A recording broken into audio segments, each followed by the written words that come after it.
उसके बारे में मंसूबा बनाया जाना चाहिए, उसके बारे में योजना बननी चाहिए और वो योजना केवल कमरों में बैठकर टेबल पर आप आपस में अपने सिर झुकाकर बैठने से ही नहीं निकलेगी, बल्कि जनता के बीच में जाने से भी निकलेगी। एक और चुनौती 2024 में हमारे सामने आने वाली है।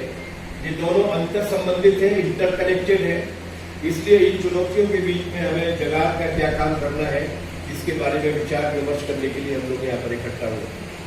हम लोग यहाँ पर इकट्ठा हुए इसलिए कि कोई भी शक्ति कमजोर नहीं होती है, कोई भी शक्ति हाशिए की नहीं होती है।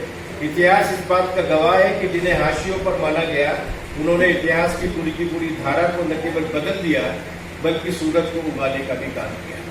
इसके उदाहरण देने की आवश्यकता नहीं है, लेकिन फिर भी मैं आपको एक जिक्र कर दूं कि 1977 की फरवरी में जब इमरजेंसी आपातकाल एक ऐसी उस संघर्ष के बाद जो हमने आज़ादी हासिल की थी और जो संविधान का हमने निर्माण किया था, जिससे जो है कि एक भयमुक्त समाज का हमने निर्माण किया था और जिसमें हर नागरिक को बराबरी का अधिकार था। अब जब से भारतीय जनता पार्टी सत्ता में आई है, 2014 के बाद से एक ऐसा नफरत का वातावरण तैयार किया जा रहा है, जिससे जो है कि आज हमारे देश का जो संविधान है, संविधान खतरे में है, जनता के लोकतांत्रिक अधिकार खतरे में है। और इसके साथ साथ मध्य प्रदेश की जहाँ तक बात है, तो मध्य प्रदेश में हम देख रहे हैं कि किस तरीके से यहाँ पर पिछले 20 साल से एक एक कर जो है कि युवाओं के भविष्य को बर्बाद करने की कोशिशें की गई हैं। ये जो सरकार है, ये जब अपने हिंदू राष्ट्र को लागू करने की बात करती है, तो वो सिर्फ अल्पसंख्यक समुदाय के खिलाफ नहीं, वो अपनी मनुवादी व्यवस्था को लागू करती है। इसलिए आदिवासियों के चेहरे पे पेशाब किया जाता है। परसों एक दलित महिला के बेटे की हत्या कर दी जाती है और मां को जो है कि निर्वस्त्र करके जो है कि पूरे बस स्टैंड में घुमाया जाता है। ये जो व्यवस्था है, इस व्यवस्था के खिलाफ संविधान को बचाने के लिए ना हमारे इसका लबोलबाब ये है कि मोदी हटाओ देश बचाओ।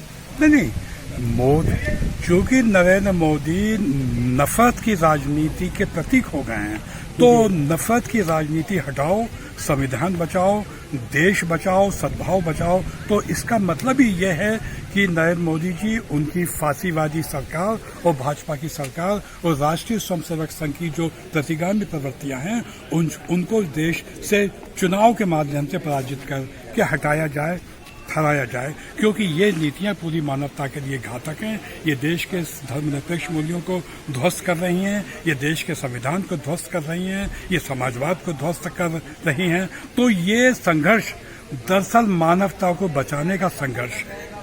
जी सर, मोदी जी ने जैसे अभी एक रूल को उन्होंने बदला है, तो संविधान का तहत ही बदला जा रहा है। वही तो चिंताजनक स्थिति है, वही तो चिंताजनक स्थिति है। जिन मानवीय मूल्यों के आधार पर, जिस एक व्यापक उदार दृष्टिकोण के आधार पर भारत के संविधान की रचना की गई थी, स्थापना की गई थी, जिसके कारण पूरी दुनिया में भारत की एक सम्मानजनक छवि है, लेकिन ये नरेंद्र मोदी जी की सरकार उसको ध्वस्त करके संकीर्णता और प्रतिगामी प्रवृत्तियों के ताने बाने में बांधने की जो साजिश कर रही है, इसका प्रतिरोध करने की आवश्यकता है।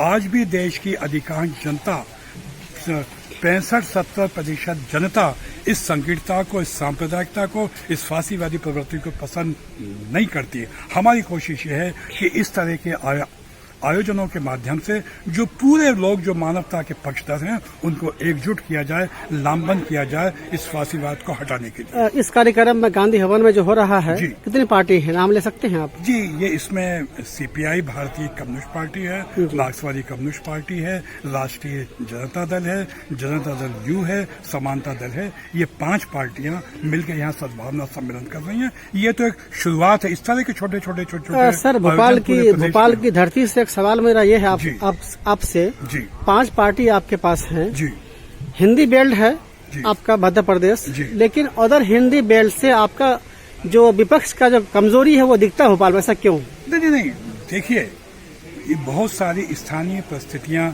भी होती हैं, लोग हैं साथ में, और लोग कई बार दूसरी कारणों से आज जो स्थिति है, हमारे बैंक के साथियों का एक सम्मेलन हो रहा है, केंद्रीय कर्मचारियों का एक सम्मेलन हो रहा है, तो सबकी सहानुभूति हमारे साथ है, सब हमसे भीतर से जुड़े हुए हैं। वो लोग साथी महेश कुशवाहा जी हमारे बीच में हैं और इसी के साथ साथ इस पूरे के पूरे लोगों को बीच में समन्वय करके इन सारी धर्मनिरपेक्ष लोकतांत्रिक जनहितैषी वामपंथी पार्टी को एकजुट करने में प्रयत्न करने वाले प्रोफेसर जसविंदर सिंह जी भी हमारे बीच में है। अब बिना किसी विलंब के हम इस कार्रवाई को शुरू करते हैं और ये 4 देश की जनता ये मानती है कि संविधान वो किताब है जिसने हिंदुस्तान को एक बनाया, हिंदुस्तान को सभ्य बनाने की कोशिश की और इस लोकतंत्र और संविधान दोनों पर ही खतरे मंडरा रहे हैं।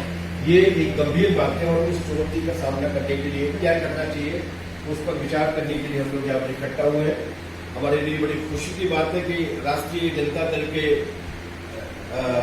वरिष्ठ नेता प्रधान महासचिव जी और बिहार के पूर्व मंत्री अब्दुल बारी सिद्दीकी साहब भी आज हमारे सत्र में संबोधित करने के लिए आए हैं। हमारे लिए खुशी की बात है कि सीपीआई के जो मध्य प्रदेश के वरिष्ठ नेता है अजीत कुमार जैन जी, वो भी हमारे युद्ध के सेनापति बदल गए हैं, लेकिन उनके जो इरादे हैं वो इरादे आज भी अपने हथियारों को बेचने, दुनिया की मंडी पर कब्जा करने और देश के दुनिया के नागरिकों को एक उपभोक्ता में अजीत जैन जी आ गए हैं मंच पर। पूरी दुनिया को मंडी में बदल देने की उनकी जो साजिशें हैं वो साजिशें कम नहीं हुई।